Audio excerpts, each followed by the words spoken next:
ఆంధ్రప్రదేశ్లో తెలుగుదేశం జనసేన కూటమితో పొత్తు పెట్టుకోవాలంటే ఓ షరతు పాటించాలని భారతీయ జనతా పార్టీ చంద్రబాబుకు చెప్పినట్లు హస్తిన రాజకీయ వర్గాల్లో ప్రచారం జరుగుతోంది. బీజేపీతో పొత్తు కోసం చంద్రబాబు నాయుడే ఎక్కువ ఆసక్తి కనబరుస్తూ ఉండటంతో చంద్రబాబు నుండి ఎక్కువ స్థానాలు సంపాదించడానికి ఇదే సరైన అదనుగా కమలనాథులు భావిస్తున్నట్లు చెబుతున్నారు. ఈ షరతుకు చంద్రబాబు నాయుడు ఒప్పుకుంటే టీడీపీ జనసేనతో పొత్తుకు తమకు అభ్యంతరం లేదని కేంద్ర మంత్రి అమిత్ షా చంద్రబాబుకు స్పష్టం చేసినట్లు సమాచారం.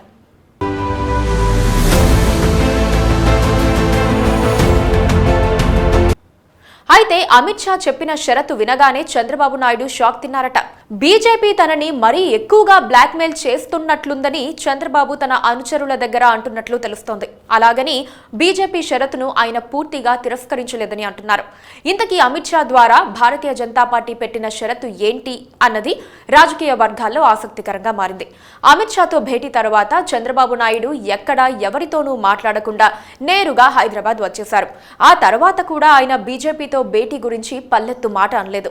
ఢిల్లీ నుంచి వచ్చాక పవన్తో భేటీ అవుతారని ప్రచారం జరిగినా ఆ భేటీ కూడా జరగలేదు. బాబు హైదరాబాద్ వచ్చిన తర్వాత పవన్ ఢిల్లీ వెళ్లి బీజేపీ పెద్దలను కలుస్తారన్నారు. అది జరగలేదు.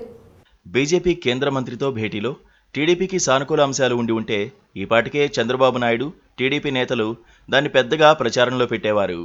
వారి అనుకూల మీడియాలోనూ పెద్ద విజయం సాధించినట్లు సెలబ్రేషన్స్ మొదలైపోయేవి.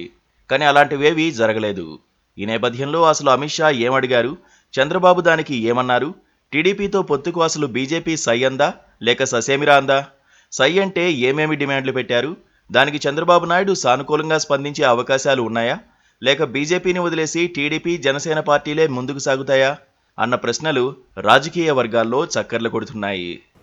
బీజేపీలో ఉన్న ఓ తెలుగు రిటైర్డ్ ఐఏఎస్ అధికారి అందించిన సమాచారం ప్రకారం అమిత్ షా చాలా పెద్ద బేరమే పెట్టారట.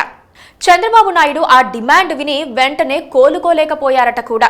చంద్రబాబు తనంతట తానుగానే బీజేపీతో పొత్తు కోసం వెంటపడుతున్నారని గ్రహించిన భారతీయ జనతా పార్టీ టీడీపీ జనసేన కూటమిలో తాము కూడా చేరాలంటే సీట్ల సర్దుబాటులో 4-2-1 ఫార్ములాను అనుసరించాలని అమిత్ షా ప్రతిపాదించారట.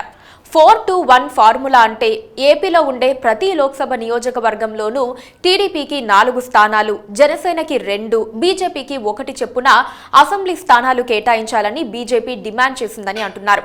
ఇది వినగానే చంద్రబాబు నాయుడు మొహంలో కళాకాంతులు మాయమైపోయాయని బీజేపీ వర్గాల భోగట.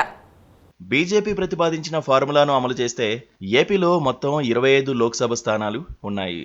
ప్రతి లోక్సభ స్థానంలో జనసేనకు 2 సీట్లు ఇస్తే రాష్ట్ర వ్యాప్తంగా జనసేనకు 50 స్థానాలు ఇవ్వాలి. అదే సమయంలో బీజేపీకి ఎంపీ స్థానానికి 1 అసెంబ్లీ స్థానం చొప్పున మొత్తం 25 అసెంబ్లీ నియోజకవర్గాలు కేటాయించాలి. దానికి 175 నియోజకవర్గాలు ఉండే ఏపీలో జనసేన బీజేపీలకే 75 స్థానాలు కేటాయించాలి. ఇక మిగిలేది 100 స్థానాలు. వాటిలోనే టీడీపీ అభ్యర్థులను నిలబెట్టాలి. ఇది చంద్రబాబు నాయుడికి ఖచ్చితంగా ఆమోదయోగ్యమయ్యే అవకాశాలు ఉండవంటున్నారు. చంద్రబాబు ఒప్పుకున్నా టీడీపీ సీనియర్ నేతలు దీనిపై నిప్పులు చెరిగే ప్రమాదం ఉంది. కాదుకూడదని చంద్రబాబు మొండిగా 4-2-1 ఫార్ములాకు ఒప్పుకుంటే టీడీపీలో అంతర్యుద్ధం వచ్చినా రావచ్చంటున్నారు రాజకీయ పండితులు. అమిత్ షాతో భేటీ తర్వాత హైదరాబాద్ వచ్చేసిన చంద్రబాబులో జీవం లేదు. బీజేపీతో పొత్తుకి మరో ముందడుగు వేస్తారా, లేక బీజేపీకి రామ్ రామ్ చెప్పేసి జనసేన కమ్యూనిస్టు పార్టీలతో సర్దుకుపోతారా అన్నది చూడాలంటున్నారు రాజకీయ పరిశీలకులు. ఏపీలో జనసేనకే 27 స్థానాలకు మించి ఇచ్చే పరిస్థితి లేదని చంద్రబాబు ఆలోచన చేస్తున్నారు. అటువంటిది జనసేన బీజేపీలకు 75 స్థానాలు ఇచ్చేస్తే టీడీపీ మనుగడకే ప్రమాదమని చంద్రబాబు ఆందోళన చెందుతున్నారని అంటున్నారు. అందుకే దీన్ని అధిగమించాలి, ఏ ప్లాన్తో ముందుకు పోవాలి అన్నది చాణక్యుడిగా చెప్పుకునే చంద్రబాబుకు కూడా తట్టడం లేదని టీడీపీ వర్గాల్లోనూ చర్చ నడుస్తోందంటున్నారు.